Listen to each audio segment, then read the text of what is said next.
And I suppose that really was a catalyst for me to look at all of the processes, all of the workflows over the last 20 years and understanding areas where we were spending quite a lot of time with very little return. So making views and sheets, for example. There was one job that we did where there was 1,200 drawings had to come out of the Revit model. And when I sat with a back of the envelope calculation and worked out, it was probably around about 10 minutes per sheet by the time I created the sheet, put all the information in, set the view on, made it all look nice.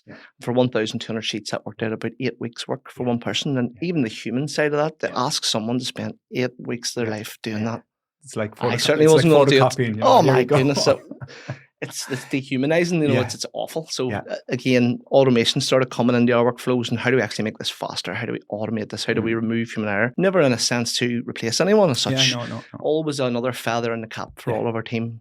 Make it faster, More make efficient. it better, efficiency. So it takes time, because you come back to, you don't know what you don't know. And a lot of what you're talking about here, you're trying to upskill, train, educate people about the efficiencies they create. But a lot of people wouldn't look at the fact it was going to take one man 8 weeks or one person 8 weeks to do all these short sheets of drawings. Actually, if we do it in an alternative way, this time next year, we will never do this again. And the amount of time, it's not just the 8 weeks, it's that compounded on every project year after year for as long as you want to run now, Well, that's it. I mean, everybody gets very stuck in their ways, don't they? You have a tried and tested way and you think that's the only way to do it.